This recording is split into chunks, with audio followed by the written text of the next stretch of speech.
두 가지 옷 중 하나를 고를 수 있다면 어떤 옷을 더 입고 싶은가요? 우리가 입는 옷에 영어 문자가 적힌 것을 보면 그리 어색하지 않습니다. 막상 우리말로 해석하면 허무맹랑할 뜻일지라도 말이죠. 한 번쯤 한글이 적힌 모자나 옷을 착용한 외국인 관광객을 본 기억이 있을 텐데요. 새삼 한글이 적힌 옷을 입은 한국인을 본 경험은 드문 것 같습니다. 설마 한글이 부끄럽기라도 한 걸까요?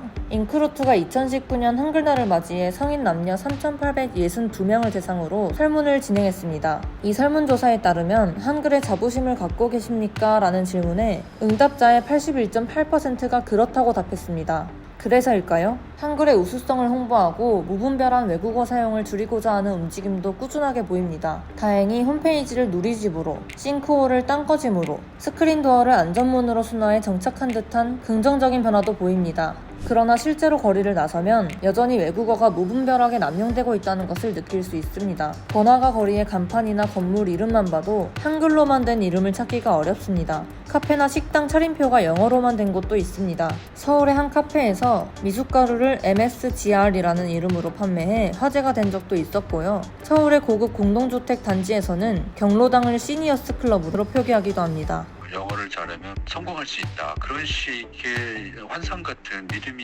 있었죠. 그래서 영어를 잘하는 것에 대한 동경 이런 것이 좀 많았고 그러다 보니까 영어를 평소에 말 속에 섞어 쓰는 것이 뭔가 고급스러운 상류층의 삶의 표상인 것처럼 남들에게 보여줄 수 있다라는 그런 생각들이 환상처럼 퍼져 있는 거죠. 그러다 보니까 간판도 그런 식으로 표현을 해주면 여기가 훨씬 더 고급진 곳이다 라는 느낌을 줄 거라고 사람들이 서로 믿고 서로 속고 그렇게 살고 있는 것 아닐까 생각해요. 근본적인 정서는 사대주의죠. 머라노 취재진은 부산의 번화가 서면을 찾아가 외국어 남용 실태를 살폈습니다. 대체할 단어가 없어 어쩔 수 없이 영어를 한글로 표기한 경우도 있었지만 소주를 로마자 SOJU로 어묵을 AMOOK로 표기하는 등 불필요하게 외국 문자가 표기된 곳들을 쉽게 찾을 수 있었습니다. 외래어 외국어 사용 선호 추세는 공동주택단지 이름에서 특히 두드러집니다.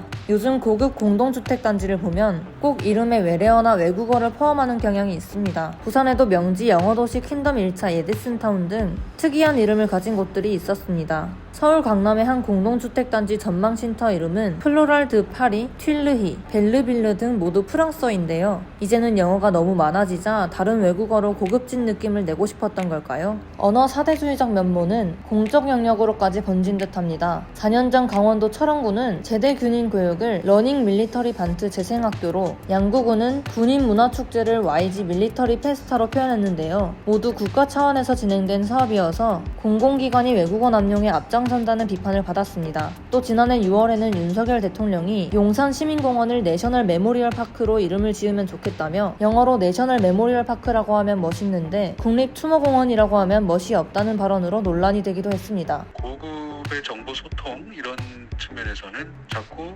소외되는 사람들을 낳을 수밖에 없다라는 겁니다. 예를 들면 모빌리티, 거버넌스, 아카이브 이런 외국어들을 공적인 정책, 제도 이런 데의 용어로 자꾸 사용이 되고 이러다 보면은 그런 정책이나 제도를 이해할 수 없는 국민이 분명히 있을 텐데 외국어 능력에 따라서 한국인들의 말 권리를 차별하는 일이 공적 영역에서 벌어진다는 것은 참 문제가 아닐 수 없습니다. 물론 오로지 한국어로만 대화하는 것은 불가능에 가까울 것입니다. 매일 자연스럽게 읽던 해시태그를 핵심어 표시로, 브이로그를 영상일기로, 챌린지를 도전 읽기로 바꿔 부르자니 어감이 영 입에 붙지 않는 건 사실입니다. 이미 외국어는 꽤 오래전부터 우리 삶에 깊이 스며들어 습관처럼 사용되고 있기 때문입니다. 대학가에는 술자리 벌칙으로 대화 중 영어를 사용하면 술을 한 잔 마시는 놀이가 있을 정도입니다. 이에 전문가는 지금 같은 추세라면 앞으로 한글의 입지가 줄어들지도 모른다고 지적합니다. 단어라는 것은 기본적으로 생성, 성장, 소멸의 단계를 거칩니다. 확대하면 언어도 마찬가지고요. 그럼 그러한 과정에서 많이 사용되는 언어들은 소멸되는 시기가 많이 늦춰져요. 사용하는 것은 계속 살아남고 사용하지 않는 것은 소멸됩니다. 단계를 거치게 되거든요. 그래서 지금 추세로 우리가 두게 된다면은 많은 우리 어휘들이 외국어나 외래어에 의해서 사라질 확률이 높은 거죠. 많은 한국인들이 우리만의 언어 한글에 대해 자부심을 가지는 듯 하다가도 가끔 언어 사대주의적 면모를 보이면서 두 태도가 충돌하는 것처럼 보입니다. 대체할 단어가 없어 한국어처럼 쓰이는 외래어는 어쩔 수 없지만 무분별한 외국어 남용이라도 줄일 수는 없을까요? 굴러온 돌이 박힌 돌을 빼내는 날이 올까 걱정입니다. 국제신문 소식지 모라노가 전해드렸습니다.